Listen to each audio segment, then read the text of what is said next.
केला आणि ते शिवसेना यांना आज फोडावी लागली.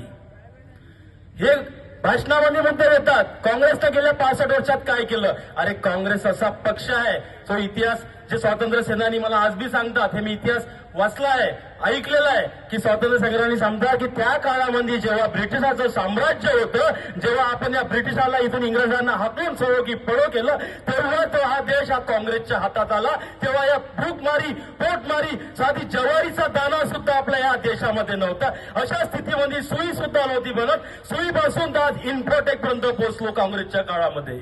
आणि हे म्हणतात काँग्रेसनं काहीच नाही केलं. रेल्वे विकली, LIC विकली, एका पाठोपाठ सरकारी जितक्या बी कंपन्या आहे आपल्या काँग्रेसनं सगळ्या विकल्या. यावर कोणीच बोलायला तयार नाही. मग का बरं गडकरी साहेब आम्ही तुम्हाला मत देऊ? आम्ही तुम्हाला म्हटलं होतं सर्वसामान्याच्या माणूस व्यक्तिमत्व चांगला, तुम्ही आमच्या युवकावर सर्वसामान्यावर तुम्ही प्रश्न मांडाल आणि लढाल सगळाल, पण तुम्ही का बरं नंदी बैलासारखे तिथं उभं मांडवलत असतात? दिल्लीचं ठमकं वाजलं की नंदी बैलासारखे टमटम मांडायला होतात. मग अशा व्यक्तिमत्वाला 10 वर्ष आपण त्यांना एक विश्वास ठेवून आपण त्यांना दिला. मग अशा व्यक्तींना आपण निवडून देणार का? वेळ आहे राजे, वेळ आहे मित्रांनो. हे देशाचं भवितव्य ठरवणारी आहे, हे आम्हा तरुणाचे भवितव्य ठरवणारी आहे, उद्याच्या युवकाचे भवितव्य ठरवणारी आहे, सर्वसामान्यांची ठरवणारी आहे. हे काँग्रेस सर्वसामान्याचं सरकार होतं, शेतकऱ्याचं होतं, रोजगाराचं होतं, युवकाचं होतं, सर्वसामान्य लोकांचं होतं. 10 वर्षापूर्वीचा जर इतिहास बघितला तर तुम्हाला कळेल. विचार करा, विचार करा. हे सगळं तुमच्या हातात आहे. 5 सेकंद लागेल फक्त मतदान करायला. किती? 5 सेकंद फक्त ते बटन दाबायला. पण अख्खी 5 वर्ष नाही, अख्खी पिढी वाया जाऊ शकते असं यांनी म्हटलेलं आहे. कारण की अबकी बार 400 पार. का बरं माझा यांना अद्याप कळून गेलं? तो आजपर्यंत इथे RDX पुलवामा हमल्यातला 400 किलो RDX कुठून आला हे नाही कळलं. यांना कसं कळलं 400 अबकी बार 400 सीट आहे? कसं कळलं? अरे त्या डॉक्टर बाबासाहेब आंबेडकरांनी, त्या माता रमाईनी इतकं सुंदर ते आपल्या देशाला गरज होती शिक्षणाची, तर कोलंबियाच्या युनिव्हर्सिटीवर जाऊन शिक्षण घेतलं. कोणासाठी केलं? आपल्यासाठी केलं, ह्या रयतेसाठी केलं. ह्या सगळ्या 18 प्रगट जातीच्या आया बाया बहिणी युवका सगळ्या जाती फक्त ब्राह्मणराव, मारवाडीराव, तेलीराव, कुंभीराव, महाराव, मांगराव, चामरराव, सुतारराव, लोहरराव सगळ्या समाजाच्या व्यक्तींना समान हक्क दिला तो डॉक्टर बाबासाहेब आंबेडकरांनी. मग त्या डॉक्टर बाबासाहेब आंबेडकरांचं हे संविधान जाऊ देऊया का आपण? ज्या आपण या कायद्याच्या कानूनच्या चौकटीत राहतो, कधीतरी वाटते की इथली सांसदी कोणाची रखेल झाली, इथली सांसदी कोणाची रखेल झाली, इथली न्यायव्यवस्थाही हिजड्याची हवेली झाली. कुठे मांडू माझ्या व्यथा, कुठे मांडू माझ्या व्यथा? इथली केंद्र सरकारी भ्रष्टानं रंगीन झाली.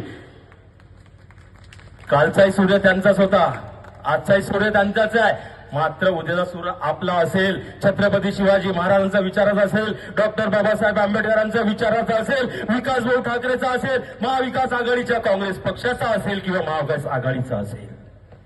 बस इतकं सांगतोय मित्रांनो की विचार करा. हे निवडणूक तुम्हा आमाची नाही आहे, गडकरी साहेबाची किंवा विकासभाऊ ठाकरेची. ही निवडणूक आपली आहे.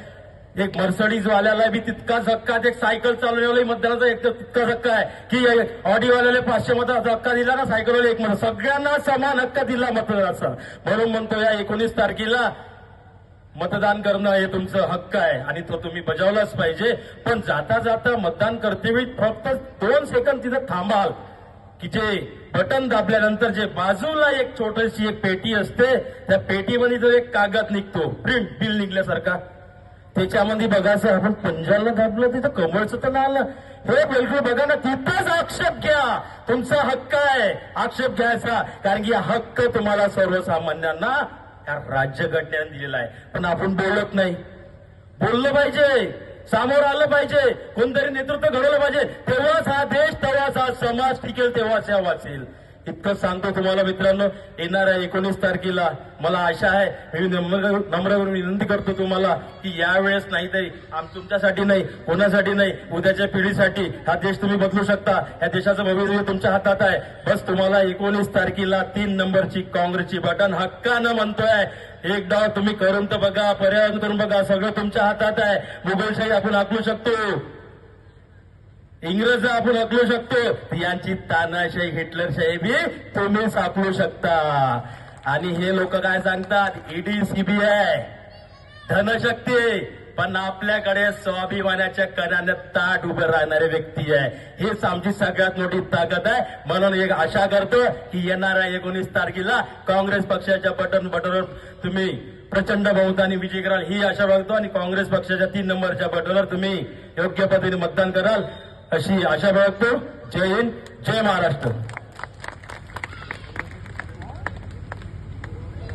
खरंच खूपच म्हणजे असं या ठिकाणी आपण जेव्हा बोलले सुरेंद्र भाऊ त्या मनातलं